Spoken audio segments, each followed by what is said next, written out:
तो कहानी की शुरुआत में हम फी नाम के फाइटर को देखते हैं जो बहुत सारे फाइटर्स के साथ अकेले ही लड़ रहा होता है। फी मार्शल आर्ट में एक्सपर्ट होता है, इसलिए वो सभी फाइटर्स को बड़ी आसानी से मार रहा होता है। लेकिन वहाँ बहुत सारे फाइटर्स आ जाते हैं, जिनमें से एक फाइटर फी को मारकर नीचे गिरा देता है। तब फी को अपना बचपन याद आने लगता है और हमें पता चलता है कि फी के पिता अनाथ बच्चों की मदद करते थे और उन्हें रहने की जगह देते थे। एक दिन उन्हें फायरी नाम का बच्चा मिलता है जो कि बहुत ज्यादा बीमार था। फी के पिता उसे अपने आश्रम में ले आते हैं और उसका ट्रीटमेंट करते हैं। तब फी फायरी को मोटिवेट करता है कि मैं तुम्हें कुछ नहीं होने दूंगा। साथ ही उसे बताता है कि मैं बहुत ताकतवर हूँ और मुझे कोई हरा नहीं सकता। अब कुछ सालों बाद हमें दिखाया जाता है कि ब्लैक टाइगर नाम की गैंग मजदूरों को वेयरहाउस से गायब कर रही है और जो भी मजदूर गैंग के खिलाफ होते हैं उन्हें मार दिया जाता है। ये जगह चीन के मरीन सिल्क रोड नाम से जानी जाती है। यहाँ सभी इलीगल काम होते हैं। इसके अलावा यहाँ नॉर्थ सी नाम की गैंग भी है जिसकी ब्लैक टाइगर गैंग से पुरानी दुश्मनी है। ब्लैक टाइगर गैंग फॉरेनर्स के साथ बिजनेस करने के अलावा अफीम और ह्यूमन ट्रैफिकिंग जैसे इलीगल बिजनेस भी किया करती है। इस गैंग के 3 बड़े बॉस हैं जिन्हें टाइगर कहकर बुलाते हैं। इसमें पहला टाइगर नॉर्थ इविल है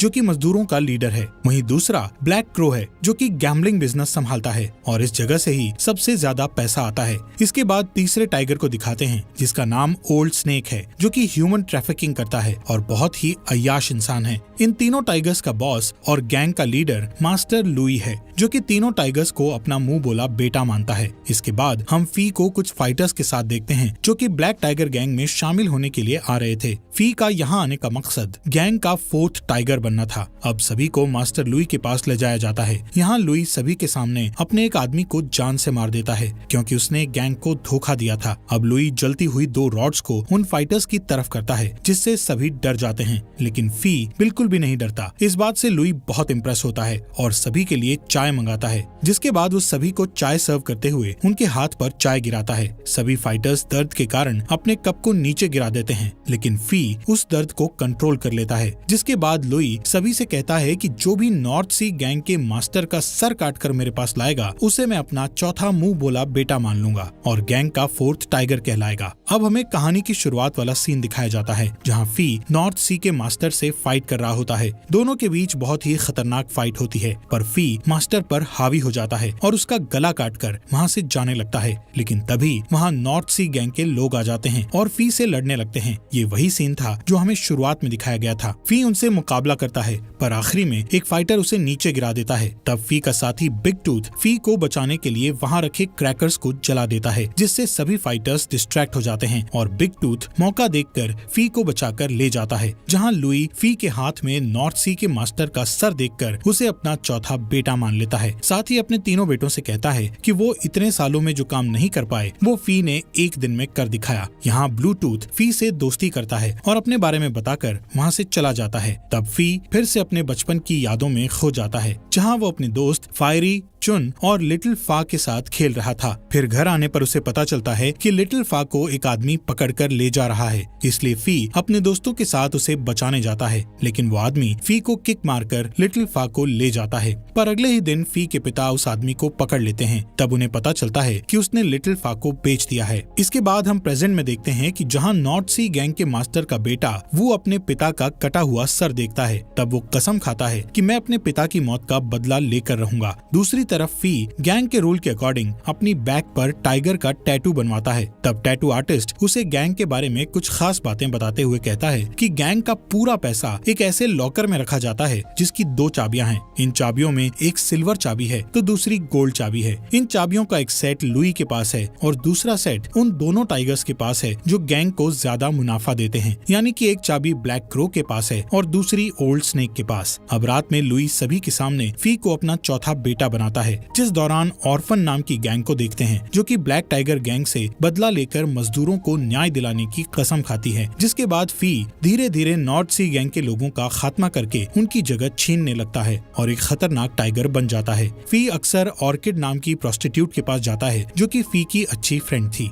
एक दिन जब वो ऑर्किड के यहाँ सो रहा था तब उसे हर बार की तरह लिटिल फा का सपना आता है। फी को लगता है कि शायद लिटिल फा को प्रोस्टिट्यूशन में डाल दिया गया होगा, इसलिए वो बहुत दुखी होता है। यहाँ ऑर्किड की बातों से पता चलता है कि वो फी को पसंद करती है, लेकिन फी उसे सिर्फ अपनी दोस्त मानता था। फी ऑर्किड को बताता है कि उसके पिता के दुश्मनों ने उनका अनाथ आश्रम जला दिया था। तब पिता ने सभी बच्चों की जान बचाई, पर उस हादसे में उनकी डेथ हो गई। इसके बाद फी 4th टाइगर बनने की खुशी में अपनी गैंग के साथ सेलिब्रेट करता है, जिस दौरान वहाँ नॉर्थ ईविल आता है, जो कि फी से बिल्कुल भी खुश नहीं था। जबकि फी की ब्लैक क्रो और ओल्ड स्नेक से अच्छी दोस्ती हो जाती है। यहाँ नॉर्थ ईविल फी को लड़ने के लिए उकसाता है, पर फी खुद पर कंट्रोल करता है। यहाँ पता चलता है कि नॉर्थ ईविल और ब्लैक क्रो की भी आपस में नहीं बनती। तभी ब्लैक क्रो नॉर्थ ईविल का मजाक उड़ाता है, जिससे नॉर्थ ईविल उससे लड़ने के लिए खड़ा हो जाता है। तभी वहाँ लुई आ जाता है और दोनों को डांटने लगता है। जिसके बाद हम फी के बचपन के दोस्त फायरी और चुन को देखते हैं, जो कि अनाथ बच्चों का ख्याल रखते हैं और ऑर्फन गैंग चलाते हैं। यहाँ फायरी चुन को एक ब्रेसलेट देता है, पर चुन उस ब्रेसलेट को वापस कर देती है। असल में फायरी चुन से प्यार करता है, लेकिन चुन फी को पसंद करती थी। अगले दिन हम कुछ बिजनेसमैन को देखते हैं, जो लुई से 300 मजदूरों को विदेश भेजने की डील करते हैं, जिसके लिए लुई मान जाता है और 300 मजदूरों को किडनैप करके उन्हें विदेश भेजने का सोचता है। इसके बाद फी लुई से पूछता है कि कुछ मजदूर विदेश जाकर काम करना चाहते हैं, तो उन्हें किडनैप करने की क्या जरूरत है। जिस पर लुई बताता है कि बिजनेसमैन उन मजदूरों को हमेशा के लिए खरीदने वाले हैं। यहाँ लुई फी से वू को ढूंढने के लिए कहता है, क्योंकि लुई को लगता है कि वो अपने पिता का बदला जरूर लेगा। दूसरी ओर फायरी और चुन को पता चलता है कि एक बच्चा बीमारी के कारण मर गया है, जिस वजह से वो बहुत दुखी होते हैं। इसके बाद हमें फिर से फायरी और फी का अतीत दिखाया जाता है, जहाँ वो दोनों अपने पिता की मौत का बदला लेने आश्रम में आग लगाने वाले आदमी के पास जाते हैं, लेकिन किसी ने पहले ही उस आदमी को मार दिया था। तभी फी के पिता का एक दोस्त वहाँ आता है, जो कि एक मंक है। वो उन दोनों को अपने साथ ले जाता है और कई सालों तक उन्हें मार्शल आर्ट्स की ट्रेनिंग देता है। साथ ही उन्हें सिखाता है कि बदला लेने से अच्छा लोगों की रक्षा करना होता है। फिर एक दिन दोनों की ट्रेनिंग कंप्लीट हो जाती है। तब दोनों मिलकर ऑर्फन गैंग बनाते हैं और लोगों की मदद करने का डिसाइड करते हैं। यहाँ हमें पता चलता है कि फी ब्लैक टाइगर गैंग में मजदूरों को बचाने के लिए शामिल हुआ है। इसके बाद हम चुन को देखते हैं, जो कि लोगों के कपड़े सीलने का काम करके यहाँ रह रही थी। तभी ऑर्किड उसे देखती है और उसे सीलने के लिए अपने कपड़े देती है। असल में चुन इस काम के जरिए वो फी को मैसेज भेजा करते थे। यहाँ फी चुन के बैग में एक मैसेज रख देता है। ऐसा करते हुए उसे ऑर्किड देख लेती है, जिसके बाद फायरी और चुन उस मैसेज को देखते हैं, जिसमें ओल्ड स्नेक के पास सोने वाली चाबी होने का जिक्र होता है। इसलिए अगली सुबह ऑर्फन गैंग प्लानिंग करके ओल्ड स्नेक से चाबी छीन लेते हैं। तब ओल्ड स्नेक अपने लोगों के साथ चुन का पीछा करता है और उसे पकड़ लेता है, लेकिन तभी वहाँ फायरी और उसके साथी आकर ओल्ड स्नेक पर अटैक करते हैं और उसे जान से मार देते हैं। इसके बाद वो उसकी चाबी की कॉपी लेकर उस चाबी को वापस उसकी पॉकेट में रख देते हैं।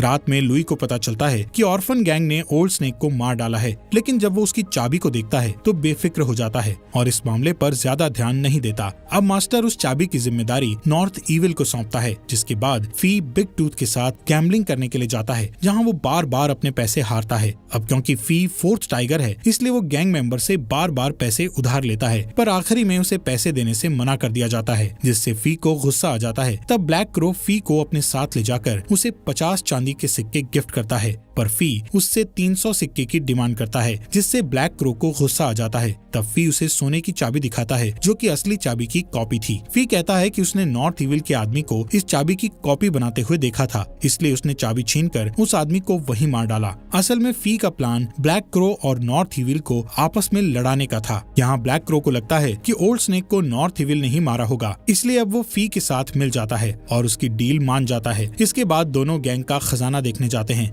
ब्लैक क्रो बहुत खुश होता है, क्योंकि अब उसके पास दोनों चाबियां थी। रात में फी मछली पकड़ने जाता है, जहाँ फायरी भी मछली पकड़ रहा था। फी उसे मछली देते हुए कहता है कि बड़ी मछली फंस चुकी है। तब फायरी घर आकर फी का मैसेज देखता है, जिसमें खजाने का मैप था। अगली सुबह चुन ऑर्किड की ड्रेस लौटाने के लिए आती है, जिसमें उसने फी के लिए एक मैसेज रखा था। ऑर्किड चुन से जेलस होती है, क्योंकि फी चुन को पसंद करता है, इसलिए वो चुन से झूठ बोलती है कि फी अक्सर उसके कपड़े फाड़ देता है। इस बात से नाराज होकर चुन फी को देखे बिना ही वहाँ से चली जाती है। यहाँ फी मैसेज देखता है, जिसमें लिखा था कि वो अगले दिन अपना काम शुरू कर देंगे। जिसके बाद लुई फी को अपने हथियार दिखाने के लिए ले जाता है। लुई बताता है कि ओल्ड स्नेक के मरने के बाद उसे लगता है कि कोई उसके खिलाफ षड्यंत्र रच रहा है। तभी वो अपने लोगों के साथ वहाँ आ जाता है और उनके बीच फाइट शुरू हो जाती है। लुई भी मार्शल आर्ट में एक्सपर्ट होता है, इसलिए बड़ी आसानी से अपने दुश्मनों को मारने लगता है। वहीं फी और वू के बीच फाइट होती है। वो फी पर हावी हो रहा होता है। इसी बीच वू के और भी लोग लोग आ जाते हैं जिनसे लड़कर लुई उन्हें मारने लगता है। दूसरी ओर वू फी पर कंटिन्यू अटैक करता है, तब लुई आकर उसे बचाता है, जिसके बाद फी मौका देखकर वू का हाथ काट देता है, पर फी उसे जान से मारना नहीं चाहता था, इसलिए लुई फी की तलवार पर किक करके वू को मार देता है। दूसरी ओर ऑर्फन गैंग लुई के अफीम वेयरहाउस को जला देती है, जिस दौरान फायरी को लुई के लोग देख लेते हैं और उसका पीछा करने लगते हैं। दूसरी तरफ ब्लैक क्रो चुन को भागते हुए देखकर उसका पीछा करता है।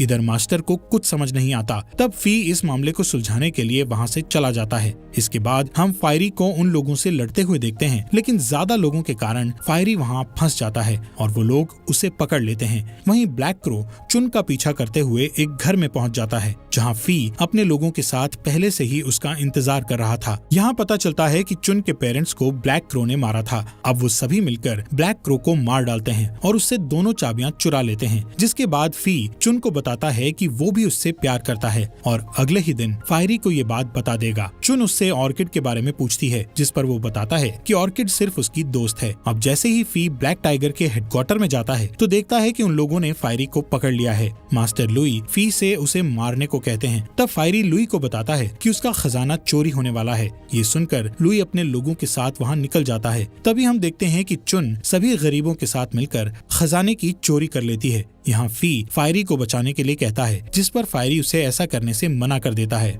असल में फायरी नहीं चाहता कि लुई को फी की सच्चाई का पता चले, क्योंकि उनका मिशन अभी पूरा नहीं हुआ था। फी उसे बचाना चाहता था, पर तभी वहाँ लुई अपने लोगों के साथ आ जाता है, जो फी को फायरी की जबान काटने को कहता है। लेकिन तभी गैंग के लोग ब्लैक क्रो की बॉडी लेकर आ जाते हैं। बॉडी चेक करने पर उन्हें ब्लैक क्रो की चेस्ट पर नॉर्थ इविल की छड़ी का निशान दिखाई देता है, जिससे लगता है कि नॉर्थ इविल ने ही ब्लैक क्रो को मारा है। असल में फी ने नॉर्थ इविल की छड़ी की कॉपी से ब्लैक क्रो के चेस्ट पर वो निशान दिया था। नॉर्थ इविल लुई से कहता है कि उसे फंसाने के लिए किसी ने ऐसा किया है और गुस्से में आकर फायरी को सब कुछ सच बोलने को कहता है, जिस पर फायरी उसके कान में कहता है कि वो कुछ नहीं बताएगा और अचानक ही अपनी गर्दन को ओल्ड स्नेक की तलवार के पास लाकर काट लेता है, जिससे फायरी की वहीं पर डेथ हो जाती है। अब सबको लगता है कि नॉर्थ इविल ने जानबूझकर फायरी को मारा है, लेकिन लुई को अभी भी शक था कि इन सब के पीछे किसी और का हाथ है। यहाँ फी फायरी की मौत से दुखी होकर उसके साथ बिताए अच्छे दिनों को याद करने लगता है। इसके बाद हम फी को ऑर्किड के पास देखते हैं। फी बहुत रोता है और ऑर्किड को फायरी की मौत के बारे में बताता है। फी को समझ नहीं आ रहा था कि वो अब फायरी के बिना उन 300 मजदूरों का पता कैसे लगाएगा। साथ ही नॉर्थ इविल को भी उस पर शक हो गया है। तभी हम देखते हैं कि बिग टूथ फी की बातें सुन रहा है, लेकिन वो इसके बारे में किसी को नहीं बताता है। फी बाजार में आकर नोटिस करता है कि लुई के लोग चारों तरफ फैले हुए हैं, लेकिन वो ऑर्फन गैंग को अलर्ट रहने और मिशन को अवॉइड करने का सोचता है। फी एक स्टोरी सुनाने वाले आदमी के पास जाता है और उसे एक ऐसी स्टोरी सुनाने को कहता है जिसे सुनकर ऑर्फन गैंग तक उसका मैसेज पहुंच जाएगा। फी का ये प्लान काम करता है और सभी लोग अलर्ट हो जाते हैं। लुई जब उस स्टोरी को सुनता है तो उसे समझ आ जाता है कि किसी ने उन लोगों को अलर्ट करने के लिए उस आदमी को स्टोरी सुनाने का बोला होगा। इसलिए वो आदमी उससे पूछता है कि ये स्टोरी सुनाने का किसने कहा, पर वो आदमी अंधा होता है। इसलिए मास्टर उसे आवाज पहचान कर उस आदमी का पता लगाने का बोलता है। मास्टर के सभी लोग एक एक करके उसके कान में उसकी स्टोरी का नाम लेते हैं, पर फी उस आदमी के कान में कहता है कि मैं उसी गैंग का मेंबर हूँ जिसने कल रात सबको खजाना दिलाया था। ये सुन वो अंधा आदमी मास्टर को फी का सच नहीं बताता। इसके बाद हम नॉर्थ इविल को देखते हैं, जो अपनी सिक्योरिटी बढ़ाकर एक रूम में मसाज करवा रहा था। तभी ऑर्किड अपनी साथी के साथ वहाँ आती है और नॉर्थ इविल से मिलने का कहती है। ऑर्किड नॉर्थ इविल से मिलकर उसे फी की सारी सच्चाई बताते हुए कहती है कि मैं अपना फ्यूचर सिक्योर करना चाहती हूँ, इसलिए मैं तुम्हारे पास आई हूँ। यहाँ ऑर्किड की बातों से पता चलता है कि उसका असली नाम फा है और ये वही लड़की है जिसके बारे में फी हमेशा बात करता था। जिसके बाद नॉर्थ इविल उसके साथ रोमांस करता है। तब ऑर्किड मौका पाकर नॉर्थ इविल पर अटैक करती है, लेकिन वो उसे पकड़ लेता है और जान से मार डालता है। अब वो ऑर्किड की साथी की ओर आता है, जो कि चुन होती है। जैसे ही नॉर्थ इविल उसके पास आता है, वो उसे जान से मार देती है और वहाँ से भाग जाती है। यहाँ हमें पता चलता है कि ऑर्किड ने फी के लिए ही नॉर्थ इविल को मारने का डिसीजन लिया था, क्योंकि वो हमेशा के लिए फी के दिल में रहना चाहती थी। दूसरी तरफ फी को मजदूरों की लोकेशन पता चल जाती है। जब फी चुन के साथ होता है, तब चुन उसे ऑर्किड की सारी सच्चाई बताती है, जिसे सुनकर फी की आंखों में आंसू आ जाते हैं। अगले दिन फी अपने लोगों को इकट्ठा करके लुई से लड़ने का कहता है और फिर सभी लोग पूरे शहर में लुई की सच्चाई के बारे में बताने लगते हैं। जिसके कारण सभी लोग लुई के खिलाफ हो जाते हैं। तब लुई ऐलान करता है कि जो भी फी को मारेगा उसका मुंह बोला बेटा बन जाएगा, जिसके बाद लुई के लोग पूरे शहर में दंगे करके लोगों को मारने लगते हैं। तभी हम फी को देखते हैं जो अपने साथी को बचाकर ले जा रहा होता है। तब बिग टूथ उसकी हेल्प करता है और गैंग के खिलाफ लड़ाई करता है। इसके बाद फी अपने साथियों के साथ जाकर मजदूरों को आजाद कर देता है और फिर सभी मजदूर लुई के पास जाकर आंदोलन करने लगते हैं। तब फी लुई से कहता है कि अगर उनके बीच लड़ाई हुई तो काफी लोगों की जान जाएगी, इसलिए उसने फैसला किया है कि सिर्फ वो और लुई आपस में फाइट करेंगे, जिसके लिए लुई मान जाता है। फाइट करने से पहले फी रूम में आग लगवा देता है। फिर हम दोनों के बीच फाइट देखते हैं जिसमें मास्टर लुई फी को बुरी तरह मारता है, पर बाद में फी लुई पर हावी होता है और उसे नीचे गिरा देता है। फी लुई का हाथ पकड़कर उसे बचाना चाहता है, लेकिन लुई इसकी मदद लेने से मना कर देता है और नीचे गिरकर मर जाता है। इसके बाद फी एक अनाथ आश्रम खोलता है और अपने पिता का सपना पूरा कर देता है। इसी के साथ ये मूवी यहीं पर खत्म हो जाती है। दोस्तों, आपका दिल से शुक्रिया हमारे चैनल को सब्सक्राइब करने के लिए।